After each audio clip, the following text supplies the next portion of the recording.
Pada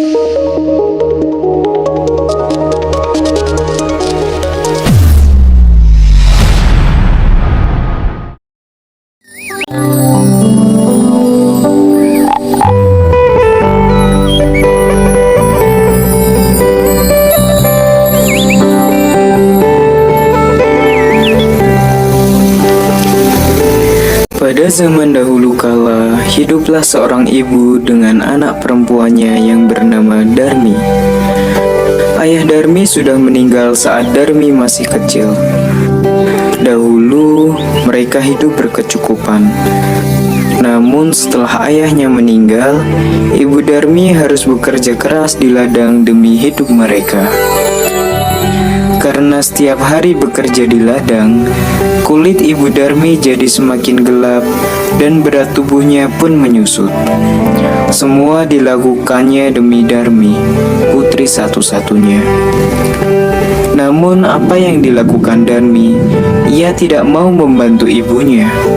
Kerjanya setiap hari hanya berdandan. Dia juga enggan keluar rumah karena takut kulitnya menjadi gelap seperti ibunya. Suatu hari, ibu Darmi akan bekerja di ladang. Ia akan bekerja sampai sore hari, sebab musim panen telah tiba. Ibu Darmi berkata pada Darmi, "Darmi, bisakah kamu memasak hari ini, Nak? Ibu tidak bisa pulang siang karena harus menyelesaikan panen kita. Jika sudah, bisakah kamu mengantarkan makanan ke ladang untuk ibu?" "Tidak mau, Bu. Nanti kalau aku masak, badanku ini bau tubuh. Aku kan baru saja mandi. Lalu, jika aku mengantarkan makanan ke ladang untuk ibu, kulitku ini bisa hitam kayak ibu. Gak mau." Ibu Darmi hanya menggeleng-gelengkan kepala yang terlihat sedih. Di ladang, ibu Darmi bekerja dengan keras. Dia mengumpulkan hasil panen karena besok dia akan menjualnya ke pasar. Dia tidak memperdulikan perutnya yang lapar. Saat lelah, dia beristirahat sambil minum air yang dibawanya. Dia berdoa dalam hati,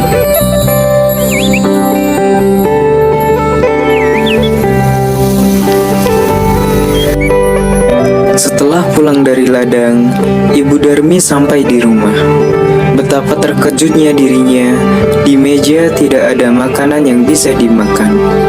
Darmi sama sekali tidak memasak. Darmi yang melihat ibunya pulang justru marah-marah. "Ibu ini kemana aja sih seharian? Di rumah tidak ada makanan. Darmi kan lapar, belum makan." "Darmi, ibu kan sudah menyuruhmu memasak." "Ih, ibu, Darmi kan udah bilang, Darmi itu gak mau, ibu." Darmi meninggalkan ibunya yang kelaparan dan lelah dengan marah. Keesokan harinya, ibu Darmi sudah siap dengan hasil panennya. Ia akan pergi ke pasar. "Darmi, ikutlah ibu ke pasarnya. Ibu membutuhkanmu untuk membawa hasil ladang kita." "Ah, gak mau, Bu. Nanti kalau Darmi ikut ke pasar, kulit Darmi ini bisa kotor. Apalagi kan pasar itu becek. Ih, Darmi gak bisa bayangin." Akhirnya ibunya ke pasar sendiri dengan membawa hasil ladang itu.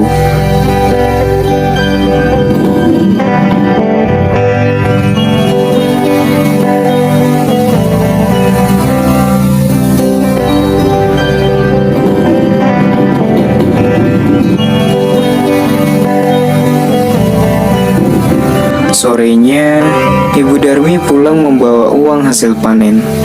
Tidak terlalu banyak. Darmi yang melihat ibunya sedang menghitung uang, segera mendekati ibu. "Bu, bedak Darmi habis nih, Bu. Tolong beliin Darmi bedak dong." "Iya, besoknya kan. Tapi kamu harus ikut ke pasar. Iya, Ibu. Saya beli." "Ya deh, besok Darmi ikut ibu ke pasar."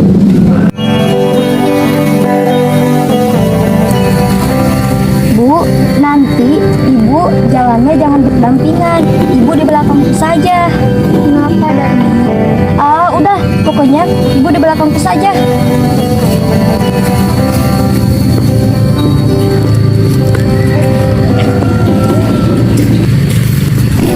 Akhirnya Darmi dengan terpaksa ikut ibunya pergi ke pasar.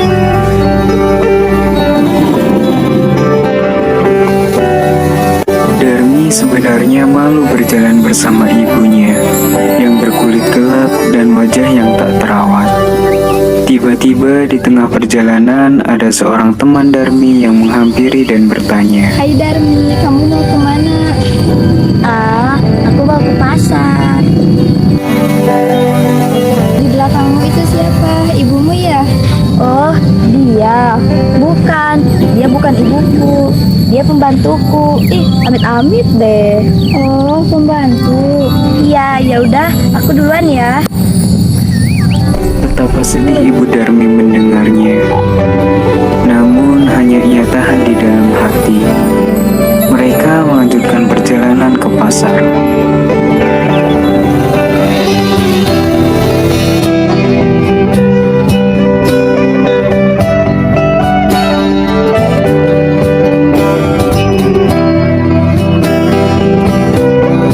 Darmi bertemu dengan temannya yang lain.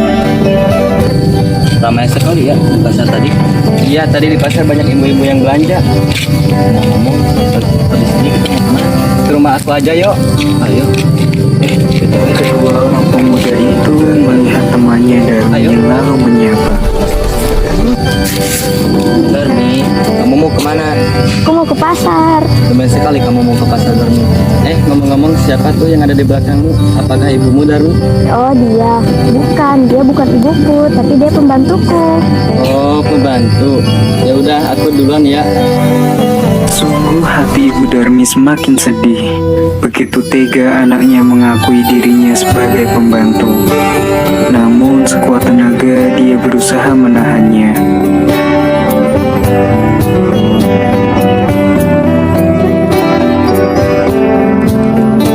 Sampailah Darmi dan ibunya di pintu pasar. Saat mereka akan memasuki pasar, lagi-lagi Darmi bertemu dengan temannya yang lain.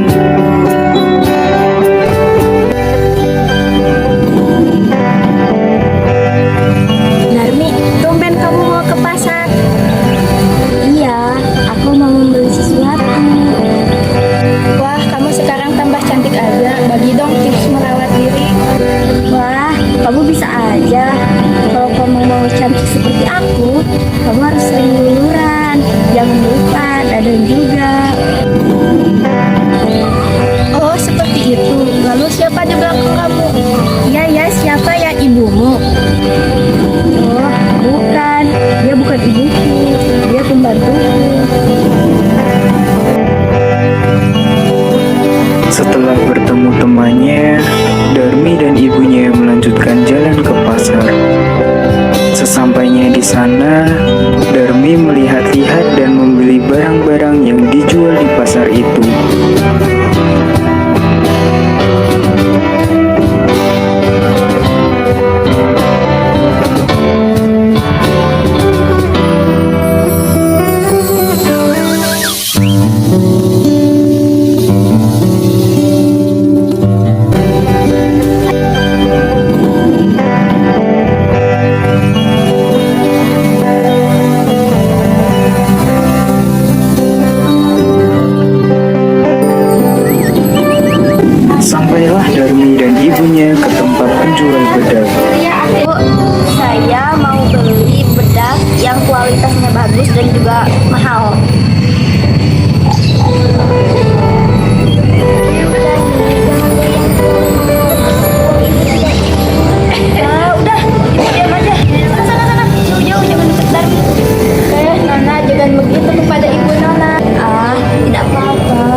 baru tadi. Masa ibu menolak membelikan? Darmi, sudah banyak barang yang kamu beli, nak. Uang ibu sudah tidak cukup lagi. Halah, alasan. Kalau Darmi mau, ya ibu harus membelikan dong. Tidak usah beralasan uang habis. Lalu, Bu, tadi sebelum berangkat, Darmi kan sudah bilang, ibu itu jangan dekat-dekat Darmi. Darmi itu malu, Bu. Malu. Masa iya Darmi punya ibu kayak gini, berkulit hitam, wajah yang tak terawat. Lalu, ibu tahu tidak, dengan penampilan ibu yang seperti ini, ibu itu macam pembantu. Ibu Darmi tak kuasa menahan air matanya. Maka ia pun berdoa. Ya Tuhan, hamba sudah tidak kuat lagi dengan sikap anak hamba. Tolong kiranya Tuhan menghukumnya agar dia menjadi jerah. Setelah Ibu Darmi selesai berdoa, tiba-tiba Darmi menjerit. Bu, tolong Bu, kakiku tidak bisa digerakkan. Sakit. Ibu, maafkan aku. Maafkan ibu, nak. Ini semua karena kelakuannya terhadap ibu. Maafkan Darmi, ibu. Darmi tidak akan mengulanginya lagi. Ampun, ibu. Ampun.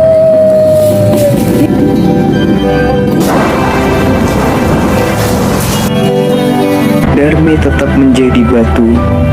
Dia harus menanggung hukuman karena telah durhaka kepada ibunya yang sudah melahirkan, merawat, dan menjaganya hingga dewasa. Batu itu akhirnya dinamakan Batu Menangis yang berada di Kalimantan Barat.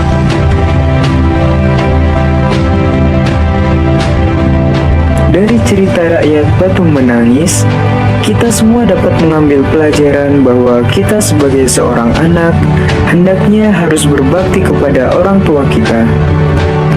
Ibu adalah orang yang telah mengandung, melahirkan, dan merawat kita dengan penuh kasih sayang. Seperti apapun rupa orang tua kita, baik miskin ataupun kaya, mereka tetaplah merupakan orang tua yang harus kita hormati, sayangi, dan kita rawat sepenuh hati. Hormati orang tuamu, maka akan datang keberkahan di dalam hidupmu.